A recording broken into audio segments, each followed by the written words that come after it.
नमस्कार दोस्तों, आप सबका स्वागत है मेरे यूट्यूब चैनल के ऊपर। दोस्तों, आज के दिन मैंने बहुत मेहनत किया, काफ़ी हार्ड वर्क लगा थोड़ा-सा। छुट्टी का दिन था। आज 2 अक्टूबर है, गांधी जी का जन्मदिन है और थोड़ा-सा हार्ड वर्क करने के बाद मैं थोड़ा-सा एनालिसिस डीप कर रहा था आज के दिन। तो मुझे ये पता लगा कि मार्केट के अंदर स्ट्रेंथ की कमी नहीं है अभी, और काफ़ी सारे लोग जो है ये पूछ रहे थे कि भाई अक्टूबर मंथ का जो है सर व्यू बताइए, अक्टूबर मंथ में मार्केट कैसा रह सकता है। तो हम वो सब डिस्कशन भी करेंगे और हम देखेंगे मार्केट कैसा रह सकता है। हमने आपको सितंबर मंथ का जो व्यू है वो ऑलरेडी बताया था। सितंबर मंथ का हमारा व्यू यही था कि बड़े प्लेयर्स जो हैं यहाँ पर पोजीशंस बना चुके थे सितंबर मंथ के एंड में, और हमारा व्यू बुलिश ही था।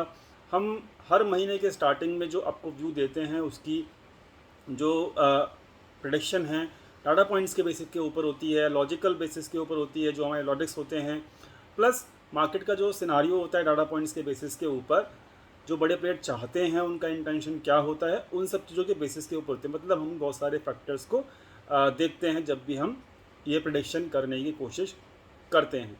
तो सबसे पहले मैं आप लोगों के साथ एक डिस्क्लेमर देना चाहता हूँ कि सुपर 30 स्टॉक्स जो कि फंडामेंटली साउंड हैं, स्टॉक मार्केट में वो शेयर्स काफ़ी अच्छा कर रहे हैं। प्रॉफिट जो है रियल, जो उनका बिजनेस है उनके अंदर उन कंपनीज का प्रॉफिट जो है वो बड़े अच्छे से चल रहा है। और मतलब कहते हैं ना कि कुछ शेयर्स ऐसे होते हैं कि भाई मतलब वो उनकी अहमियत जो है ना आप बयान नहीं कर सकते। तो कुछ ऐसे शेयर्स को लिस्ट कर दिया गया है। शेयर्स तो बहुत सारे थे लेकिन मैंने सुपर 30 निकाले। उनमें से तकरीबन 50-60 स्टॉक शेयर्स थे जो मेरी नज़र में आए। लेकिन उनमें से भी मैंने जो सुपर 30 मतलब जो 30 स्टॉक्स हैं उनको मैंने शॉर्ट लिस्ट कर दिया है। वो शॉर्ट लिस्ट जो है करने के बाद उनको मैंने शेयर कर दिया है।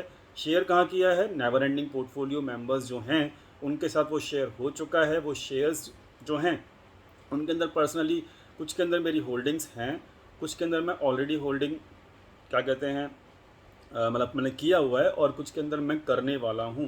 तो वो जो अभी का सिनारियो है उसके हिसाब से वो परफेक्ट लेवल पे बैठे हुए हैं वो स्टॉक्स। और हम लोगों को वो स्टॉक्स को प्रेफर करना चाहिए, प्रेफरेंस देना चाहिए कम से कम अगले 6 महीने तक। कम से कम मैं 6 महीने तक उनको प्रेफरेंस दूंगा, वो इंट्राडे के लिए नहीं है। और वो स्टॉक्स को मैं होल्ड करूंगा क्योंकि फंडामेंटली बहुत साउंड स्टॉक्स हैं, और मतलब मज़ा आने वाला है उन स्टॉक्स को अगर अगर होल्ड करेंगे तो अगले 6 महीने तक। मतलब बड़े प्लेयर्स ना उसके अंदर जो है बड़ा सही तरीके से गेम प्ले कर रहे हैं, आप ये समझ लीजिए। तो सबसे पहली चीज़ ये मैंने डिस्क्लेमर दे दिया है। लिस्ट जो है आपको ज्वाइन बटन क्लिक करने के बाद नेवर एंडिंग पोर्टफोलियो को जो लेवल है उसको सिलेक्ट करना होगा ज्वाइन बटन के ऊपर। तब जाके आपको वो लिस्ट मिल जाएगी। अभी आज मैंने शेयर की है तो वो आज के दिन जो पोस्ट मैंने डाला है वहाँ पर आपको वो लिस्ट मिल जाएगी। तो सबसे पहली चीज़ मैंने आपको बता दिया कि मैं सुपर 30 स्टॉक्स के पार्ट बनने वाला हूँ, वो शेयर लिस्ट हो गई है। तो पहली चीज़ मेरा इंटेंशन आपको क्लियर हो गया होगा। अब दूसरी बात करते हैं कि हमारा मंथ जो है वो किस तरीके का रह सकता है।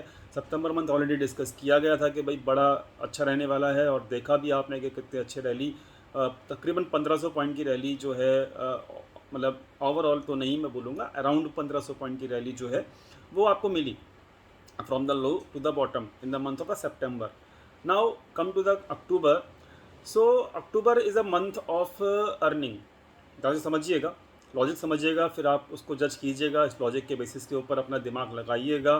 जो लॉजिक मैं आपको देता हूँ आपको पूरा खुद ब खुद क्लियर हो जाएगा। दोस्तों देखिए, 8 अक्टूबर से जो है हमारे रिजल्ट्स अनाउंस होने शुरू हो जाएंगे। पहली इंपॉर्टेंट चीज़ ये है। दूसरी चीज़, अब रिजल्ट्स जो होंगे वो आप खुद थोड़ा सा माइंड लगाइएगा कि जो हमारे Q2 के रिज़ल्ट मतलब आएंगे, अनाउंस होंगे, वो पिछले जो Q2 ईयर का जो रिज़ल्ट थे उनसे बेटर ही होने वाले हैं। क्यों? क्योंकि यहाँ पर इकोनॉमी में जो है धीरे धीरे रिवाइवल चल रहा है। आप जानते ही हो इकोनॉमिक एक्टिविटीज़ धीरे धीरे मतलब थोड़ा सा स्पीड पकड़ रही हैं, वो भी आप जानते हो।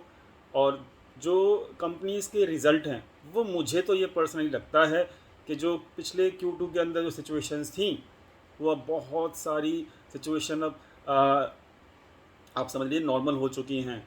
और काफ़ी ज़्यादा कंपनीज़ अब अच्छे तरीके से डिमांड, मतलब धीरे धीरे लोग खर्च भी करना शुरू हो चुके हैं। इकोनॉमिक कंडीशंस अगर धीरे धीरे खुल चुकी है कंट्री के अंदर, तो स्पेंडिंग बढ़ रही है लोगों की। स्पेंडिंग बढ़ने की वजह से कंपनीज जो हैं अच्छा मैन्युफैक्चरिंग अच्छा प्रोडक्शन कर रही हैं, उनकी सेल्स बढ़ रही है, ये सब बढ़ेगा, डिमांड बढ़ेगी, डेफिनेटली फिर क्या होगा, कंपनी का प्रॉफिट भी बढ़ेगा। और जो प्रॉफिट बढ़ेगा उससे क्या होगा, ईपीएस बढ़ेगा, अर्निंग पर शेयर्स बढ़ेंगे कंपनी के। कंपनीज के अर्निंग पर शेयर्स बढ़ेंगे तो क्या होगा, निफ्टी यानी कि मार्केट जो है इंडियन मार्केट, उसका ईपीएस भी ग्रो करेगा। उसका ईपीएस ग्रो करेगा तो क्या होगा, पीई रेशियो भी बढ़ेगा, प्राइस टू अर्निंग रेशियो भी बढ़ेगा। प्राइस टू अर्निंग रेशियो बढ़ेगा तो क्या होगा, मार्केट स्ट्रेंथ दिखाएगा, मार्केट जो है मूवमेंट अपसाइड ही देगा। अगर ये सब इन लॉजिक्स को अगर आप एक दूसरे से कोरिलेट करोगे तो। और दूसरी चीज़, मैंने आज तकरीबन 4 से 5 घंटे स्टडी की है। आज अक्टूबर का मंथ का स्टार्टिंग ही है, तो बिलीव मी बहुत सारे स्टॉक्स ऐसे हैं जो कि अपने ब्रेकआउट के लिए रेडी हो चुके हैं। ध्यान से समझिएगा, अक्टूबर मंथ की स्टार्टिंग के अंदर ही बहुत सारे ऐसे स्टॉक्स हैं, उनको मैंने लिस्ट में शामिल भी किया है, जो कि अपने ब्रेकआउट के लिए रेडी हो चुके हैं। तो अगर आपको ये सब लॉजिक जो हैं समझ में आ रहे हैं, पहली चीज़ कि पिछले क्वार्टर के मुकाबले हमारा इस बार का जो क्वार्टर का रिज़ल्ट है वो अच्छा आएगा। रिज़ल्ट अच्छे आने की वजह, रिज़ल्ट अच्छा क्यों आएगा वो मैंने आपको बता दिया है। रिज़ल्ट अच्छा आने की वजह से आपके जो हैं कंपनीज़ के प्रॉफिट के ऊपर असर पड़ेगा, जो असर पॉजिटिव पड़ेगा, मतलब असर पॉजिटिव पड़ेगा। असर पॉजिटिव पड़ेगा तो क्या होगा, ईपीएस ग्रोथ करेगा। ईपीएस ग्रोथ करेगा तो क्या होगा, मार्केट का ईपीएस भी ग्रो करेगा। और फिर आप जानते ही हो मार्केट का ईपीएस ग्रो करने का मतलब कि पी रेशियो बढ़ेगा। पी रेशियो बढ़ने का मतलब सिंपल बात है भाई, मार्केट ऊपर जाएगा। 2 बार आपको क्लियर कर दिया लॉजिक। ये स्टडी के लिए है, आप नोट डाउन कर सकते हो किस तरीके से आपको क्वार्टरली जो रिजल्ट्स होते हैं उनको एनालिसिस करना चाहिए। So it is just for learning, इसलिए मैंने यहाँ पे आपको 2 बार बताया है। अब मैं आपको ये बताना चाहता हूँ कि अक्टूबर मंथ के अंदर कौन कौन से सेक्टर्स जो हैं उसके ऊपर आपको फोकस करना चाहिए। शेयर्स ऑलरेडी लिस्ट हो चुके हैं, तो that you will get on the never ending portfolio level on the join button. But आपको मैं यहाँ पे ओपनली डिस्क्लोज करना चाहता हूँ कि कौन कौन से सेक्टर्स मुझे पर्सनली अब दिख रहे हैं जो कि बूम करने वाले हैं। तो मैं ऑलरेडी टेलीग्राम चैनल जो है मेरा, उसका लिंक जो है आपको डिस्क्रिप्शन के नीचे मिल जाएगा।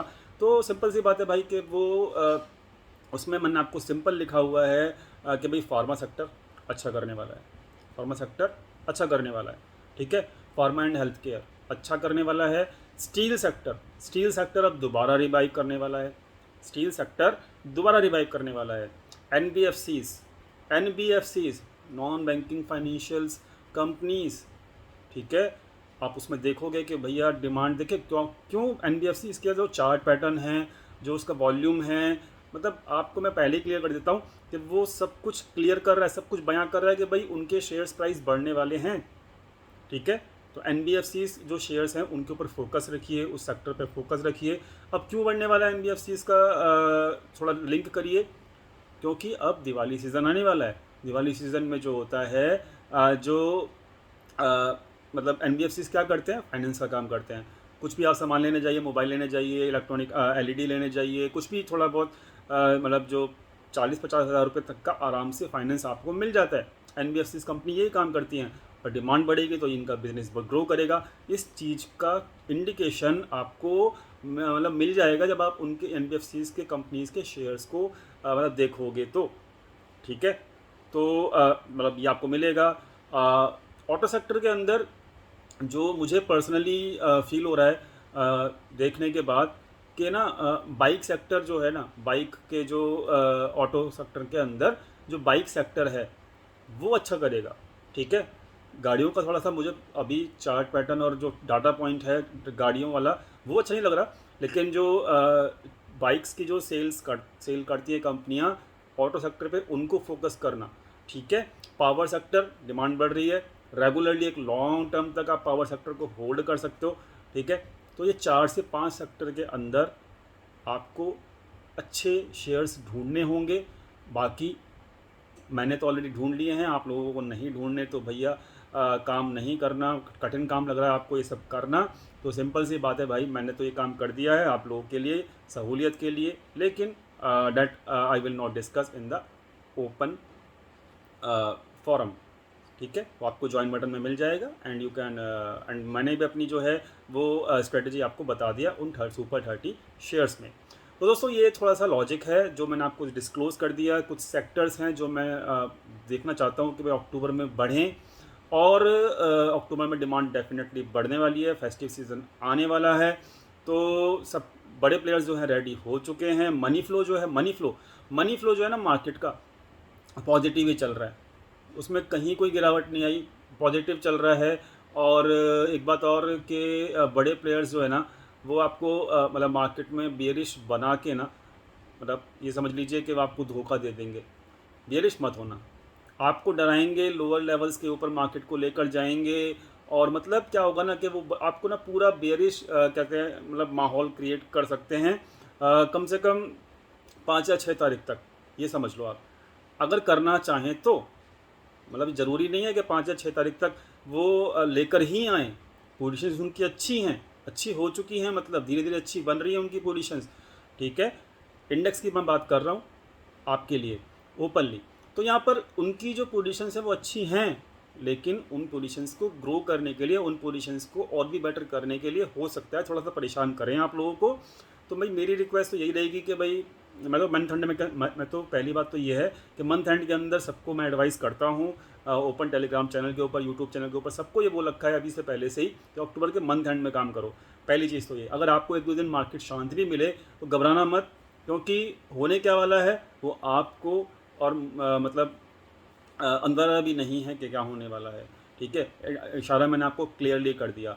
अब मैं लेवल्स की बात कर लेता हूँ। ठीक है, लेवल्स जो हैं वो मुझे पर्सनली, कुछ बैंकिंग सेक्टर हैं, अच्छा बैंकिंग सेक्टर में भूल गया आपको रिमाइंड करा देता हूँ, बैंकिंग सेक्टर के कुछ ऐसे स्टॉक्स हैं जो कि PSU मतलब पब्लिक सेक्टर बैंक्स हैं। ठीक है, वो मतलब बहुत अच्छे हैं। रिलायंस, आप ये समझ लीजिए, रिलायंस जो है ना मार्केट को, ओपनली बता रहा हूँ इस शेयर का नाम, रिलायंस जो है ना मार्केट को बड़े अच्छे से संभालेगा अक्टूबर मंथ के अंदर।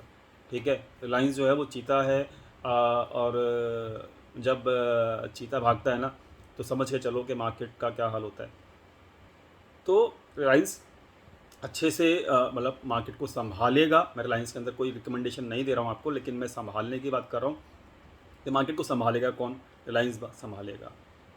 फाइनेंशियल पब्लिक सेक्टर के फाइनेंशियल बैंक संभालेंगे, उनके अंदर बहुत पैसा आ रहा है। ठीक है, बहुत पैसा आ रहा है, आई डोंट नो क्यों आ रहा है, लेकिन उनका मनी फ्लो जो है बड़े प्लेयर्स का, उसके अंदर पैसा आ रहा है। ठीक है, तो दोस्तों लेवल्स की मैं बात कर लेता हूँ। नीचे जो है 17,200 से 200 तो नहीं बोलूँगा, चलो 200 ले लेते हैं मोटा मोटा। पूरे मंथ के लेवल्स की बात कर रहा हूँ मैं यहाँ पे, इंट्राडे लेवल्स की बात नहीं कर रहा, क्योंकि ये पूरा मंथ के लिए वीडियो है। सेफर साइड में खेल लेते हैं, चलो ठीक है। तो 17,200 से लेके 300 का एक ऐसा जोन है कि मतलब मुझे लगता नहीं कि मार्केट वहाँ पे अब आएगा, बट फिर भी चलो सेफर साइड खेलते हैं। तो चलो इसको थोड़ा 100 लेवल ऊपर, 100 पॉइंट का ऊपर लेवल बढ़ा, मुझे लगता नहीं है ना, क्योंकि देखो एक रियलिटी बात करेंगे ज़्यादा अच्छा होगा। डाटा पॉइंट से मुझे लगता नहीं कि 17,200 तक मार्केट आएगा। 17,300 से लेके 17,400 का लेवल है जो ऑलरेडी मार्केट टेस्ट कर चुका है पिछले हफ्ते में। अब मार्केट जो है इस लेवल के आसपास कंसोलिडेट दिखाएगा अगर आपको, तो मतलब क्या कहते हैं, परेशान मत होना 5 या 6 तारीख तक। उसके बाद, और अगर पहले से ही अभी, क्योंकि बाउंस ऑलरेडी दिया हुआ है फ्राइडे को मार्केट ने, तो अभी मंथ का स्टार्टिंग भी है, ब्रेकआउट के लिए शेयर्स रेडी भी हैं। तो अगर ना भी दिखाए तो भाई अच्छी बात है, हम तो बुलिश साइड में ही हैं। ठीक है, तो वहाँ से अगर भागना शुरू करेगा मार्केट तो कम से कम एक बार जो पिछला हाई था मार्केट वो ज़रूर टच करेगा अक्टूबर मंथ के अंदर। ठीक है, स्पीड कैसी होगी मार्केट की वो नहीं पता, स्पीड थोड़ी सी स्लो ही होगी। कंसोलिडेट करता करता आपको थका के मार्केट अक्टूबर मंथ तक जो है ना वो प्रीवियस हाई को टच कर लेगा, जो कि था 17,400, 17,950 का लेवल। ये एक बात ज़रूर टच करेगा, और फिर मतलब 18,000 भी आ जाएगा तो क्या दिक्कत है। ठीक है, मार्केट तो डाटा अच्छा है, आ जाए तो अच्छी बात है, नहीं तो प्रीवियस हाई तो कम से कम एक बार टच करने वाला है। फाइनेंशियल्स जो हैं, शेयर्स जो हैं वो सपोर्ट करेंगे बैंक निफ्टी को, ये भी आप सोच लेना। सपोर्ट आपको दिया था 37,000 के आसपास का बैंक निफ्टी में, वहीं पर कंसोलिडेट किया है फ्राइडे को। डाटा अच्छा है, डाटा अच्छा है अक्टूबर मंथ के लिए, पूरा मंथ के लिए कह रहा हूँ, इंट्राडे के लिए नहीं कह रहा हूँ मैं। तो मतलब ये समझ लीजिए 37,000 से अगर बाउंस करना शुरू करता है या फिर यहीं पे 100-150 पॉइंट ऊपर नीचे भी करता है ना, तो 36,800 का लेवल लिख लो, वो एक अच्छा सपोर्ट है ऐड करने के लिए अपनी बुलिश पोजीशंस को। वहाँ से मंथ एंड का जो मुझे टारगेट लग रहा है, कम से कम दोबारा से वही हाई 38,300 के आसपास का, कम से कम वही रिसेंट हाई। क्योंकि मार्केट की स्पीड मुझे ज़्यादा नहीं लग रही इस वक्त। मार्केट ना धीरे धीरे भागेगा, तेज़ी से नहीं भागने वाला मार्केट अक्टूबर मंथ में, ठीक है। हिचकोले लेते ऊपर नीचे करते हुए भागेगा। तो प्रीवियस हाइज जो थे मार्केट के, वो एक बार रिक्लेम कर सकता है मार्केट, और अक्टूबर मंथ के अंदर। तो मार्केट का जो डायरेक्शन है वो मैं आपको बता चुका हूँ कि सपोर्ट के आसपास बैठा हुआ है। बहुत सारे शेयर्स जो है भागने को रेडी हैं। अगर आप शेयर्स में अगर फोकस करोगे ना अक्टूबर मंथ के अंदर, जो सेक्टर मैंने आपको बताए हैं और जो शेयर्स मैंने ऑलरेडी दे चुके हैं, क्या कहते हैं, नेवर एंडिंग पोर्टफोलियो मेंबर्स को, तो बहुत बेनिफिट होने वाला है। इंडेक्स के अंदर शायद उतनी मूवमेंट फास्ट ना मिले आपको, लेकिन हाँ मूवमेंट ऊपर की ही मिलेगी, ये आप बेफिक्र रहिए। और मतलब अच्छा रहेगा मेरे हिसाब से। डाटा पॉइंट ऐसा बोल रहा है, ब्रेकआउट्स देने के लिए काफ़ी सारे शेयर्स रेडी हैं, सेक्टर्स पॉजिटिव हैं, और लाइंस याद रखना, रिलायंस जो है बहुत सही तरीके से मार्केट को संभालेगा। तो मार्केट लोअर लेवल्स पे है, कंसोलिडेट करे अगर 1-2 दिन, परेशान मत होना और मंथ एंड के अंदर काम करना।